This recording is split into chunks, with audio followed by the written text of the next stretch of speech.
lecture on Islam and the international monetary system. Cemetery. Isn't it sunnah to go to the cemetery, to remember those who have died, to make dua for them? It is sunnah. The modern godless world builds its cities in such a way that the cemetery is located far away. So you seldom ever go to the cemetery except when you have to bury somebody. But we would build our cemetery in the village somewhere contiguous with the residential area. So people, while walking to and from the masjid, can frequently visit the cemetery and remember death. Remember death. And so prepare for that day when instead of walking to the cemetery, we'll have to be carried to the cemetery. Schools. The village must eventually establish its own primary school. A number of villages can combine to establish a secondary school. Contrary to the existing Muslim school system in this country, the Muslim school in the village would not accept any state funding, and hence it would not be subject to any state control. Education would be based entirely on the system constructed by the village itself. There will be no division between secular education and religious education. So morning you go to school and evening you go maktab. No, we don't want to create people with dual personalities. Rather, all will combine in the school and be brought together as a harmonious whole, and we insist that the Quran must be the fountainhead, the foundation of all knowledge and all education. But this is Maulana Siddiq Nasir's work and the Ahlul Sunnah wal Jama'ah Institute. But in addition to teaching in schools, children, and general education for people, villagers, we need to do something more. We need to produce our scholars, because Allah Himself speaks in the Quran about the ulama. And if He speaks about the ulama, you're going to pay a price if you do not struggle to create your learned scholars. And learned scholars don't have to be men as well, alone. Learned scholars can be both men as well as women. And so the villages combining together must ensure that an institution of higher Islamic learning, an institution of higher Islamic learning is established, like what Maulana Ansari established in Pakistan, the Alimia Institute of Islamic Studies, which produced Maulana Siddiq Nasir, Sheikh Ali Mustafa, who was here, Maulana Wafi Muhammad, myself, and others. This would train our people so we can produce the scholars, the ulama, who will be able to teach and to guide our people in the generations to come. Agriculture. The village must produce its own food.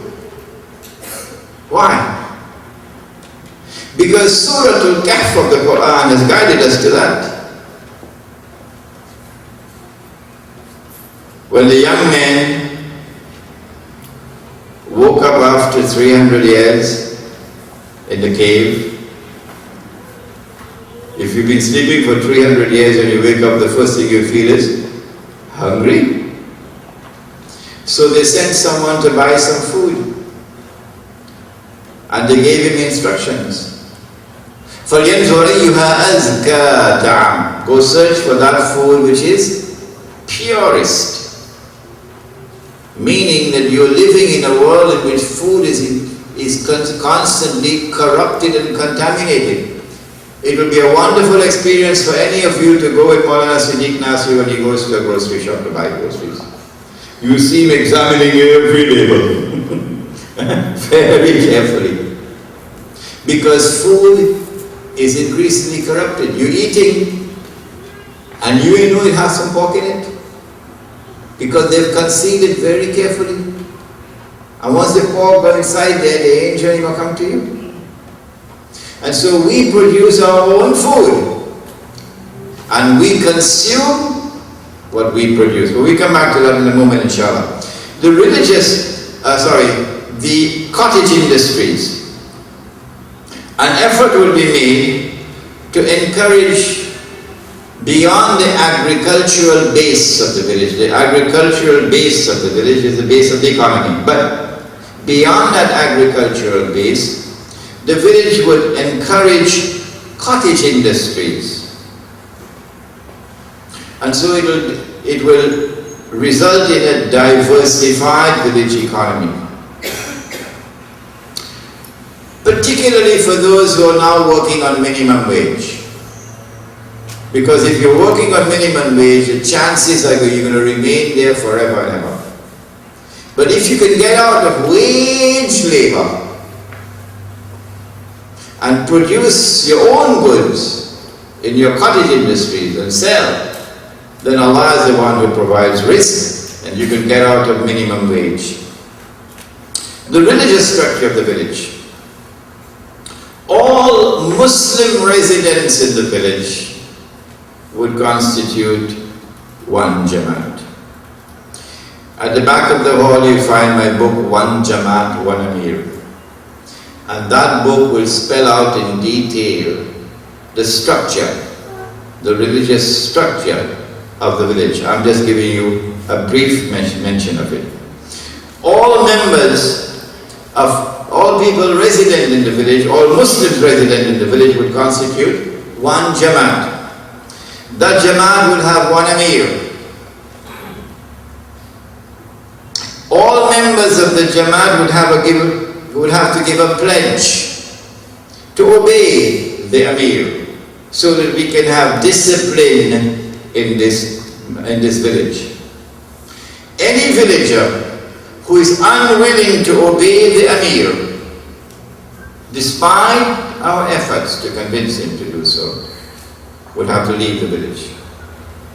And so the lawyers are going to have to work out a legal system that would make it possible for us to remove him from the village. The Amir, in turn, would have an obligation to establish Islam in the Jamaat.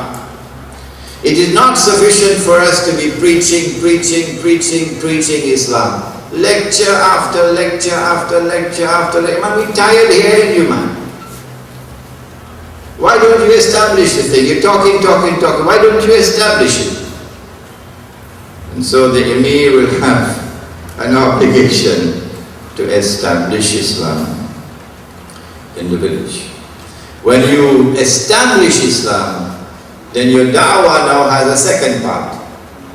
You can say, come brother, come sister, come see Islam.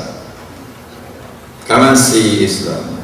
It will be a living force and the truth will attract people to it. You don't have to do it. The truth itself will attract the hearts of people. What about disputes in the village? Disputes you shall now solve with kaplas. The village of old in Trinidad, the village of old regulated its disputes through a village panchayat, isn't it? So why do you want to come to attack us now if we want to bring back the panchayat? It's only Lloyd Best who could do it and we can't do it. This is a village court, and it works only to the extent that villages respect it and villages are willing to submit to its decisions. Our panchayat will be headed by in Trinidad they call it Qazi. The correct pronunciation is Qadi. And Haji Ruknuddin Rahimahullah was Qazi, wasn't he? That is the village judge. So the village panchayat will be headed by a village Qazi or Qadi. who would decide all disputes in accordance with the Sharia. Our goal in establishing the panchayat, in establishing the economic system of the village, in establishing the political structure of the village, our goal is to so establish justice in the village that we eventually succeed in achieving a virtually crime-free village, which would be the envy of the rest of the country. In addition to this brief description of the layout, the structure, the functions of the village, let us go on to speak in a little bit more detail about the benefits of establishing Muslim villages. Anybody you know who was kidnapped recently? Who was murdered? The lady come home with her car, and as she get out of the car to open the gate, the fellas came and killed her. I don't know who did it. Or they went and they pick up the child, playing, kidnap the child, won $10 million now. It's happening more and more. And nobody seems to be able to stop it. We're living in a world which is becoming unbelievably dangerous. It's growing more and more dangerous.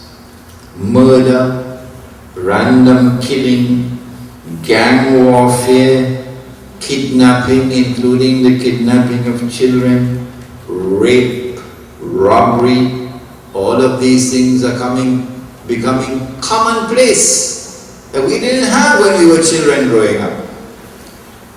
Now that we have understood the world from the Quran, we know it's going to get worse tomorrow. We have a duty to protect ourselves and our families. Well, how do the rich solve the problem? The rich solve the problem by moving to gated communities, gated enclaves, walls around and gates, where only the rich can live. They employ heavily armed security guards with guard dogs and sirens and security alarms and this and that and the other. And so the rich ensure their own security, but in the process they literally throw the poor to the dogs. That's happening all over the world today. Such a solution, we argue, it demeans and it antagonizes the poor and it earns their hatred. Can we build a village where the rich and the poor will live side by side? Can we build a village which would take charge of its own security without having to employ security guards? A village where the rich and the poor would both engage simultaneously in establishing community organized collective security for the village. So you're not going to sleep on your bed every night. No matter who you are, rich or poor. A few nights of the week you're going to be out there patrolling. It doesn't matter who you are, rich or poor.